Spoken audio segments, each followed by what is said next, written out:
Hi, everyone. Welcome to A Course in Miracles Live. We are sharing the light and the joy of Jesus Christ in the workbook lessons of A Course in Miracles, going through them day by day. And we are up to lesson 193.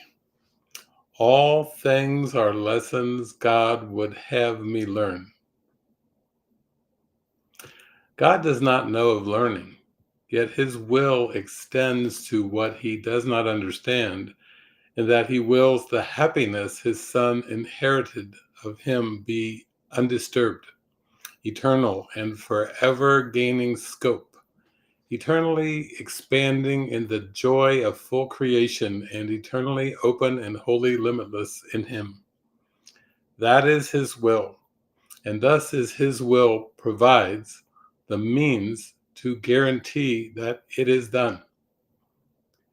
God sees no contradictions, yet his Son believes he sees them. Thus he has a need for one who can correct his erring sight and give him vision that will lead him back to where perception ceases. God does not perceive at all, yet it is he who gives the means by which perception is made true and beautiful enough to let the light of heaven shine upon it. It is he who answers what his Son would contradict and keeps his sinlessness forever safe. These are the lessons God would have you learn. His will reflects them all, and they reflect his loving kindness to the Son he loves. Each lesson has a central thought, the same in all of them. The form alone is changed with different circumstances and events, with different characters and different themes, apparent but not real. They are the same in fundamental content. It is this: forgive, and you will see this differently. Certain it is that all distress does not appear to be but unforgiveness. Yet that is the content underneath the form. It is this sameness which makes learning sure, because the lesson is so simple that it cannot be rejected in the end. No one can hide forever from a truth so very obvious that it appears in countless forms, and yet is recognized as easily in all of them, if one but wants to see the simple lesson there.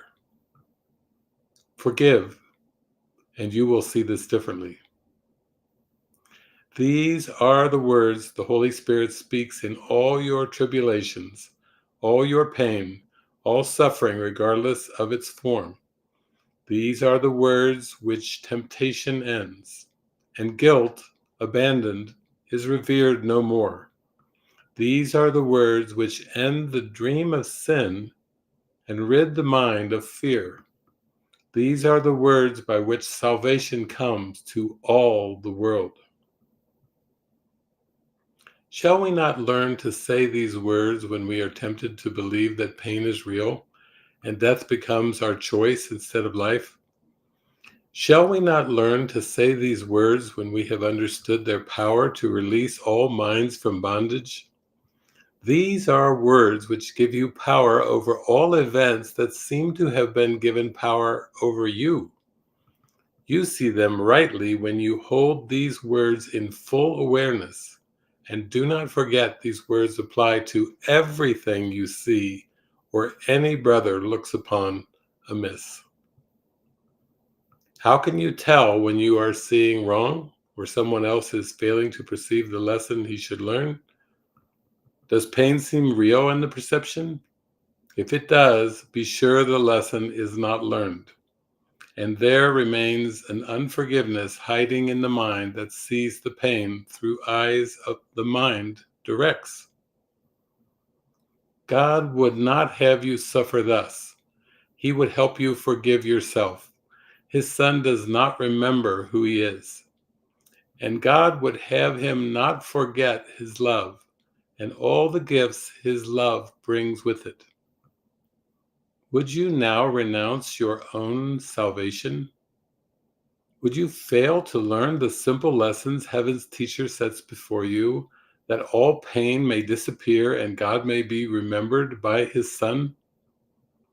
All things are lessons God would have you learn.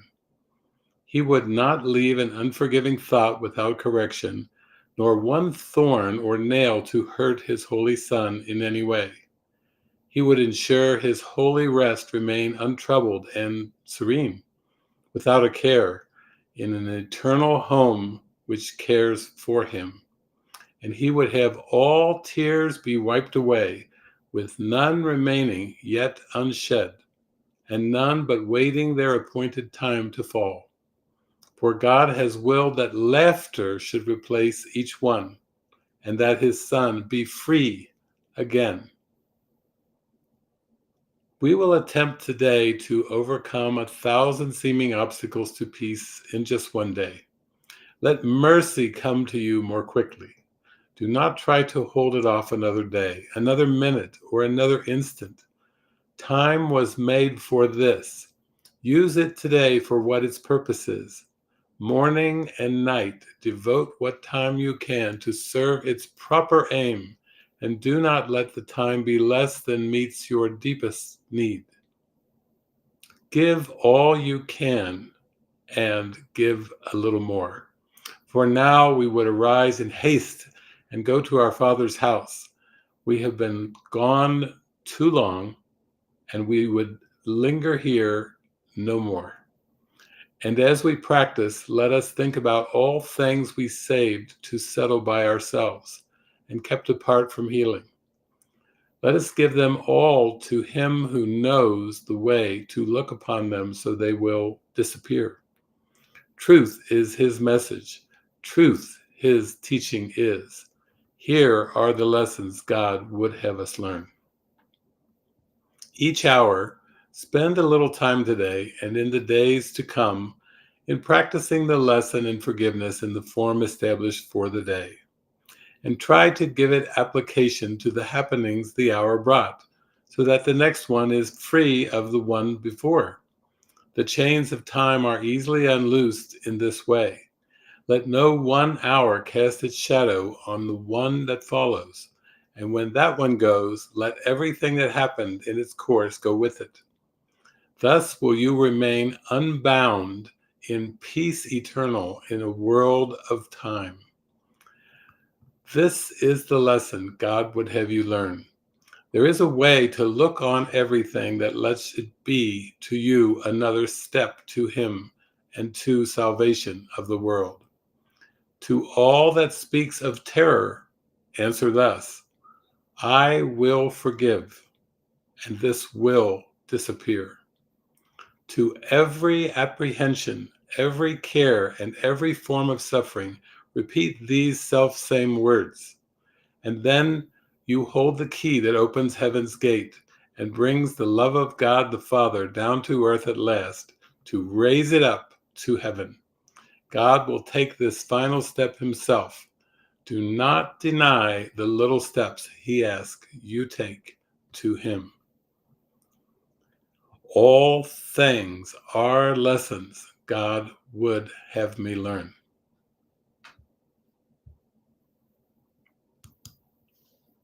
And for support for practicing our lesson today, we have a reading from Chapter 4, The Illusions of the Ego.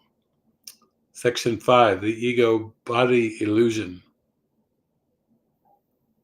All things work together for good. There are no exceptions except in the ego's judgment. The ego exerts maximal vigilance about what it permits into awareness, and this is not the way a balanced mind holds together. The ego is further thrown off further balance because it keeps its primary motivation from your awareness and raises control rather than sanity to predominance. The ego has every reason to do this according to the thought system which gave rise to it and which it serves. Sane judgment would inevitably judge against the ego and must be obliterated by the ego in the interest of its self-preservation. A major source of the ego's off-balance state is its lack of discrimination between the body and the thoughts of God. Thoughts of God are unacceptable to the ego because they clearly point to the non-existence of the ego itself. The ego therefore either distorts them or refuses to accept them. It cannot, however, make them cease to be. It therefore tries to conceal not only unacceptable body impulses, but also the thoughts of God, because both are threatening to it. Being concerned primarily with its own preservation in the face of threat, the ego perceives them as the same. By perceiving them as the same, the ego attempts to save itself from being swept away, as it would surely be in the presence of knowledge. Any thought system that confuses God and the body must be insane. Yet this confusion is essential to the ego, which judges only in terms of threat or non-threat to itself. In one sense, the ego's fear of God is at least logical, since the idea of him does dispel the ego. But fear of the body, with which the ego identifies so closely, makes no sense at all. The body is the ego's home by its own election.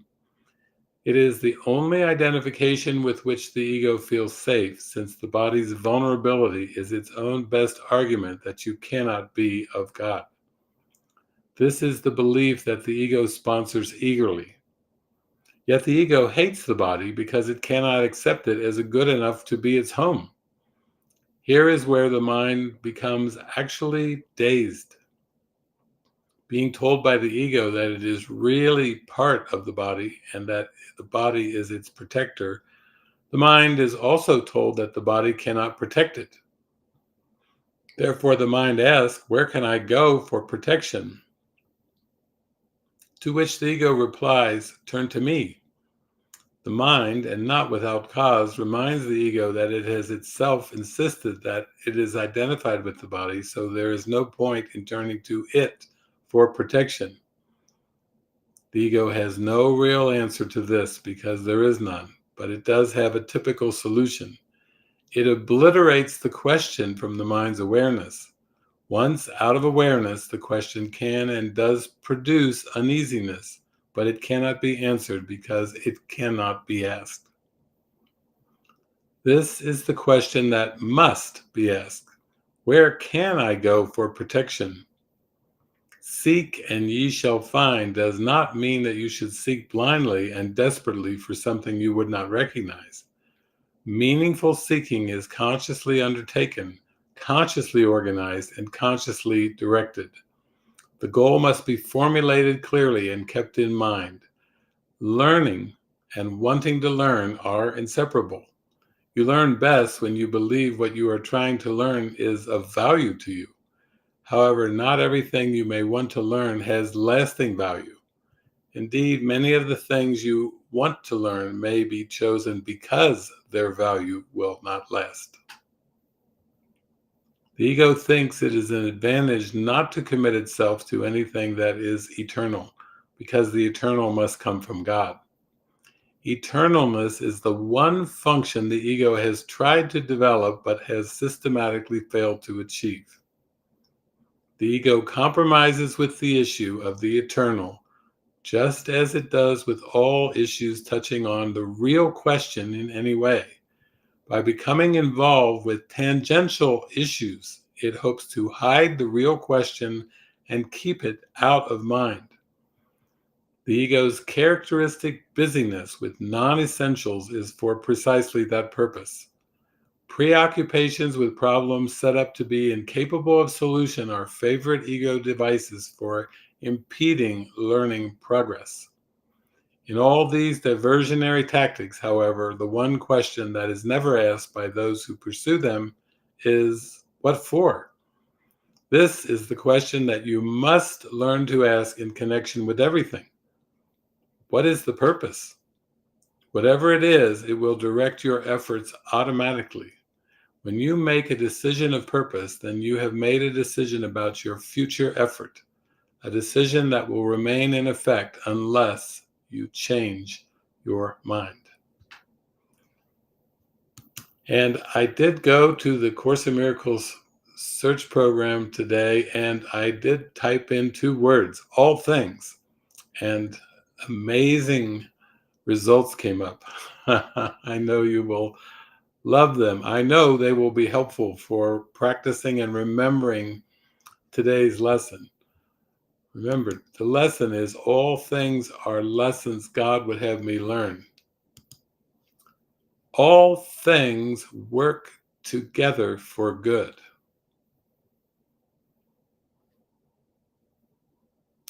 Love does not conquer all things, but it does set all things right.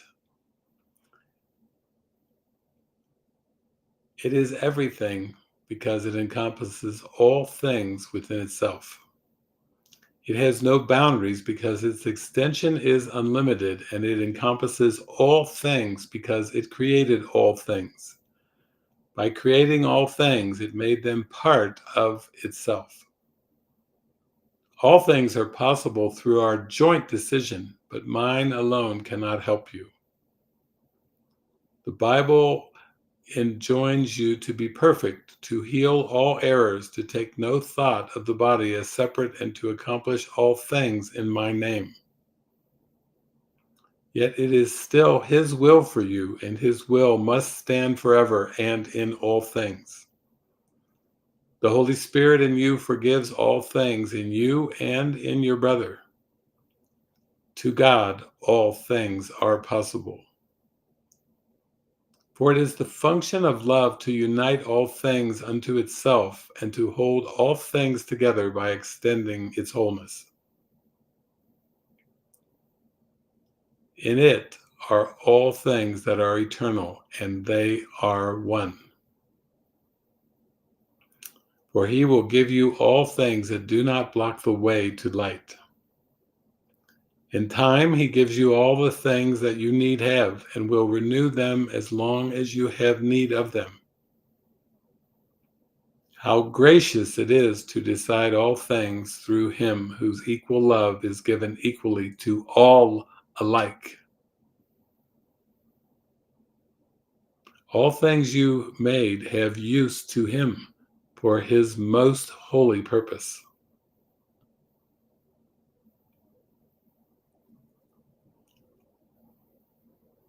See all the useless things made for its eyes to see. The ego. The ego, he is the only thing in all the universe that does not know. But vision sets all things right, bringing them gently within the kindly sway of heaven's law.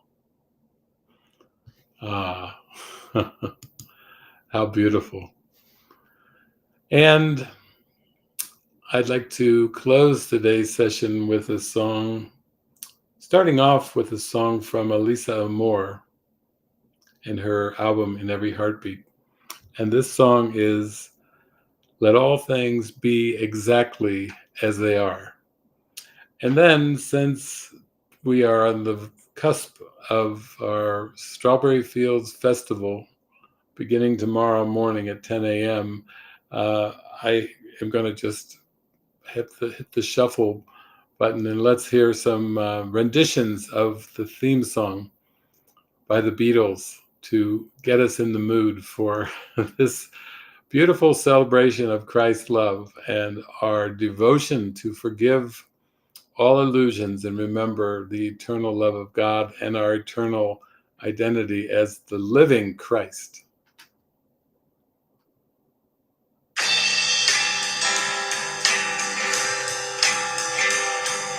Let all things be exactly as they are.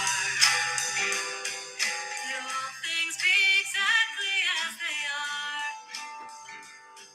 Let all things be exactly as they are.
is free of pain.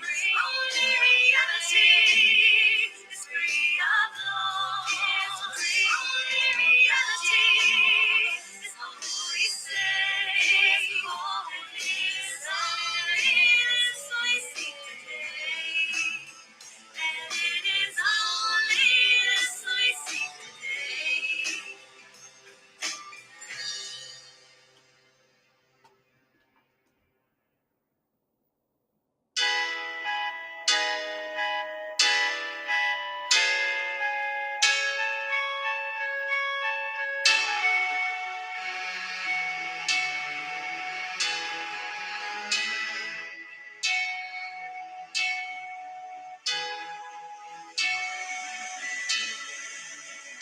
Let me take you down some rolling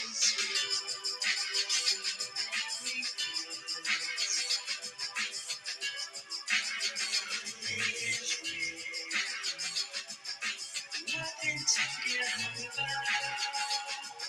Strawberry fields forever. Living is easy with eyes closed. Misunderstanding all you see. It's getting hard to be someone, but it all works out. It doesn't matter much to me.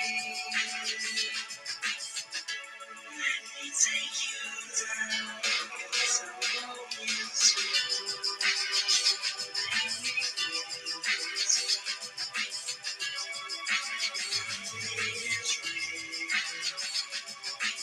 nothing to get hung about. Strawberry fields forever.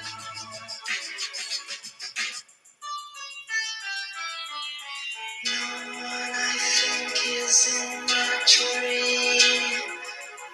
I mean, it must be high or low. That is, you know, you can't choose, but it's alright. That is, I think it's not too bad. Let me take you down some rolling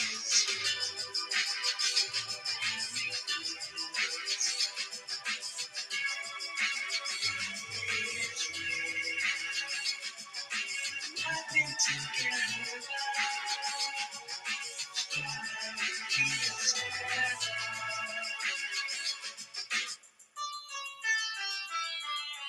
Always know, sometimes think it's me, but you know that it's a dream. I think I know yes, but it's all wrong. That is, I think I disagree. Let me take you down some rolling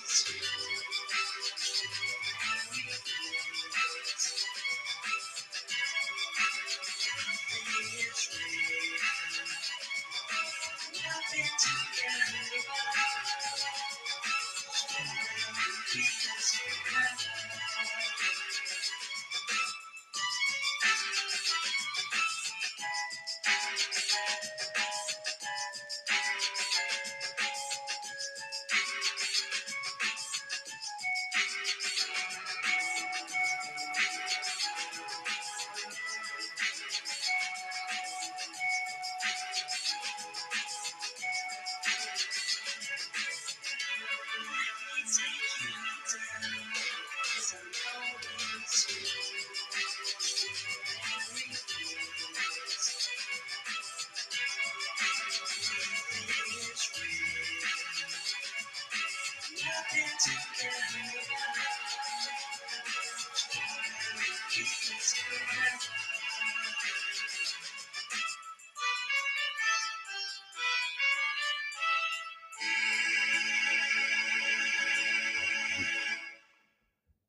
Have a beautiful day. Rejoice, rejoice, and remember our lesson for today. All things are lessons God would have me learn. God bless you.